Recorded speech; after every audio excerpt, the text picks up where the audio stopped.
Hey guys, आज हम 2019 में रिलीज हुई रशियन मूवी सोल्जर बॉय को एक्सप्लेन करेंगे। सोल्जर बॉय सर्गेई एलिस्कॉव नाम के लड़के की स्टोरी है जो कि मात्र 6 साल की उम्र में वर्ल्ड वॉर 2 का सबसे कम उम्र का सोल्जर बन गया। मूवी के ओपनिंग सीन में हम एक हैप्पी फैमिली को देखते हैं।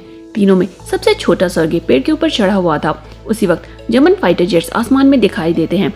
सर्गेई की माँ दोनों बच्चों को छुपने को कहती है। सर्गेई कहता है कि उसे जर्मन से डर नहीं लगता, सो वो अपनी गुल्ली निकालता है और जेट पर निशाना साधता है। उसका निशाना जेट पर लगता है और उसमें ब्लास्ट हो जाता है। सर्गेई उधर उधर देखता है तो उसे अपनी फैमिली नजर नहीं आती। सर्गेई की आंखें खुलती हैं और हमें पता चलता है कि ये सर्गेई का एक सपना था। सर्गेई घबराकर अपनी माँ को आवाज लगाता है। उसी वक्त दरवाजे पर एक दस्तक होती है। दरवाजे पर उसकी पड़ोसन थी जो कि बहुत घबराई हुई थी। वो सर्गेई को बताती है कि उसकी माँ और भाई मारे गए हैं।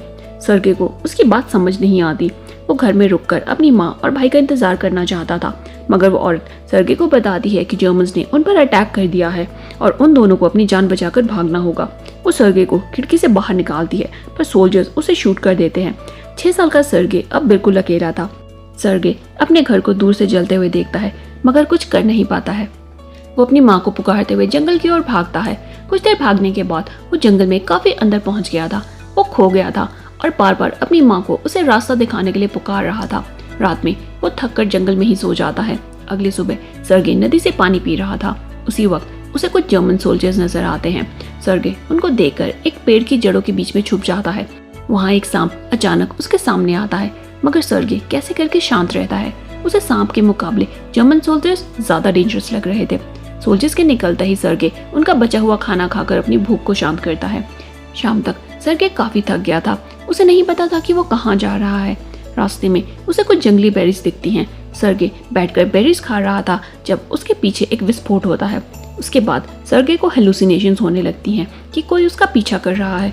वो ऐसी मुश्किल परिस्थिति में भी हिम्मत नहीं हारता और कहता है कि उसके पास राइफल है, तो वो किसी से भी नहीं डरता है। थोड़ी देर में सर्गेई बेहोश हो जाता है। फिर हम 2 सोल्जर्स को सर्गेई के पास देखते हैं। सीन कट होकर रशियन आर्मी बेस का दिखाया जाता है। वहाँ हम कमांडर कुजनेत्सोव को अपने पेट्रोल सोल्जर्स का वेट करते हुए देखते हैं। कमांडर के सोल्जर्स सर्गेई को गोद में उठाकर लाते हैं, जो कि काफी जख्मी हालत में था। कमांडर सर्गेई को समझाता है कि हम सब एक साइड पर हैं। सर्गेई कमांडर के साथ में हाथ मिलाता है और अपने आप को इंट्रोड्यूस करता है। सारे सोल्जर्स हंसने लगते हैं। सोल्जर्स उसके खाने और पीने का इंतजाम करते हैं। कमांडर एक अकड़ू आदमी था, मगर सर्गेई के साथ वो भी काफी अच्छे से पेश आता है। इसके बाद सीन हॉस्पिटल का दिखाया जाता है, जहाँ पर कात्या नाम की नर्स सर्गेई की मरहम पट्टी करती है। सर्गेई कात्या को उसकी बॉडी पर एक टैंक ड्रॉ करने को कहता है, क्योंकि वो भी बड़ा होकर एक सोल्जर बनना चाहता था। बाकी जख्मी सोल्जर्स सर्गेई से बातें करते हैं और खुश होते हैं। कमांडर जब सर्गेई से मिलने आता है तो सर्गेई उसकी गन के साथ खेलने की इच्छा जाहिर करता है। कमांडर गोलियां निकालकर गन उसे खेलने के लिए दे देता है।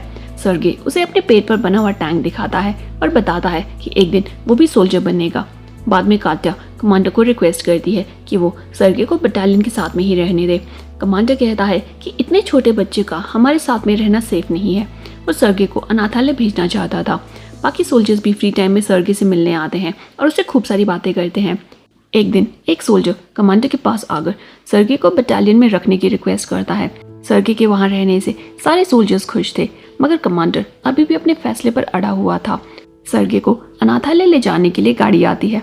कमांडर सर्गेई को सब समझाता है और एक लकड़ी की गन उसको गिफ्ट के रूप में देता है। सर्गेई कमांडर के गले लगकर रोने लगता है। वो अपनी माँ और भाई की तरह कमांडर को युद्ध में नहीं खोना चाहता था। सर्गेई का प्यार देखकर कमांडर अपना मन बदल लेता है। वो सर्गेई को बटालियन में उसका बेटा बनकर रहने को कहता है। रात में सोल्जर्स सर्गेई के लिए कपड़ों का इंतजाम करते हैं। सर्गेई सुबह उठकर अपनी ड्रेस पहनता है और सारे में खुशी से दौड़ता है। बाकी सोल्जर्स उसे सोल्जर बॉय कहना शुरू कर देते हैं। उसी वक्त जर्मन्स बटालियन पर एयर अटैक करते हैं। अटैक में काफी सारे सोल्जर्स जख्मी हो जाते हैं। सर्गेई बटालियन के काम आना चाहता था, सो वो जख्मी सोल्जर्स को पानी पिलाने की रिस्पॉन्सिबिलिटी लेता है। एक सोल्जर उसे अपनी फैमिली वालों का लेटर पढ़ने को देता है, क्योंकि उसकी दोनों आंखों पर पट्टी लगी हुई थी। सर्गेई हेल्प करना चाहता था, मगर उसे पढ़ना नहीं आता था, सो वो अपने मन से स्टोरीज बनाकर उसे सुनाने लगता है। सारे सोल्जर्स उसकी डेडिकेशन देखकर खुश हो जाते हैं। नेक्स्ट सीन में हम कात्या और कमांडर को बात करते हुए देखते हैं। दोनों एक दूसरे को पसंद करते थे, मगर किसी ने भी अभी तक अपने प्यार का इजहार नहीं किया था। अगले दिन सर्गेई कमांडर को उसे कोई काम देने को कहता है। कमांडर उसे सोल्जर्स के घर से आए हुए लेटर्स को बांटने को कहता है। सर्गेई पूरे ईमानदारी से अपना काम करता है। एक दिन सर्गे अपनी दूरबीन के साथ में बेस से कुछ दूर निकल जाता है। उसे एक घास के ढेर में किसी के पैर नजर आते हैं। वो भागकर बटालियन में सोल्जर्स को इसके बारे में बताता है। सोल्जर्स उसके साथ में जाते हैं और उन्हें 2 जर्मन गुप्तचर मिल जाते हैं। सर्गे के इस काम की वजह से उसकी सब और तारीफ होती है। रात में कमांडर सर्गे को उसके एडॉप्शन के कागजात दिखाता है। आज से सर्गे ऑफिशियली कमांडर का बेटा बन गया था। सर्गे कात्या के लिए कमांडर की फीलिंग्स को जानता था। वो कमांडर को लेकर कात्या के पास जाता है, मगर कात्या उस वक्त किसी से बात कर रही थी।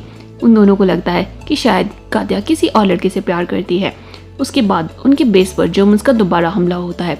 सर्गे इस बार सोल्जर्स को गोलियां और बारूद सप्लाई करने का काम अपने कंधों पर लेता है। सर्गे जब शेड में आता है तो देखता है कि सारे सोल्जर्स काफी परेशान थे। उनके कर्नल के साथ उनके फोन का कनेक्शन कट हो गया था। एक सोल्जर को टूटी हुई तारों को रिपेयर करने के लिए भेजा जाता है। सर्गे उसका पीछा करता है और देखता है कि वो बुरी तरह घायल हो गया है।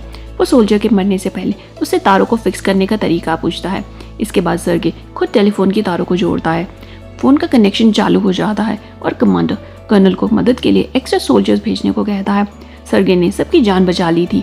कमांडर फाइनली कात्या को प्रपोज करता है और उसे सर्गे की मां बनने को कहता है। कात्या की खुशी का ठिकाना नहीं रहता। जिससे पहले कात्या जवाब दे पाती, एक सोल्जर आकर कमांडर को एक लेटर देता है। लेटर में उनके बटालियन को बेस को खाली करने का ऑर्डर दिया गया था।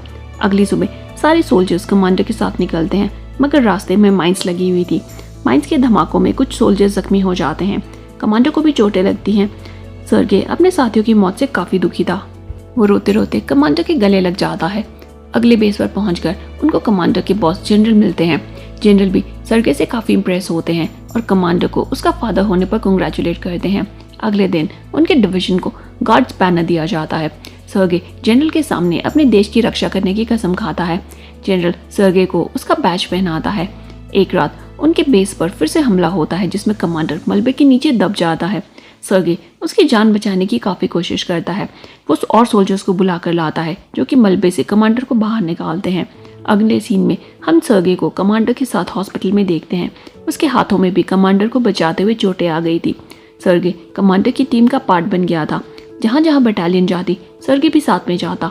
27 अप्रैल 1943 को सर्गे को आर्मी की तरफ से मेडल दिया गया। सर्गे ने स्टालिनग्राड बैटल में भी हिस्सा लिया और अपनी रेजिमेंट के साथ में पोलैंड तक पहुंचा। सर्गे वर्ल्ड का सबसे कम उम्र का सोल्जर है। उस छोटे से अनाथ बच्चे की कहानी को दुनिया तक पहुंचाने के लिए ही ये फिल्म बनाई गई है। आपको सर्गे की कहानी कैसी लगी, कमेंट करके हमें ज़रूर बताएं। वीडियो पसंद आई हो तो लाइक करें, चैनल पे नए हैं तो सब्सक्राइब करें। आज के लिए इतना ही, मिलते हैं अगली वीडियो में। तब तक stay safe and stay healthy. Good bye.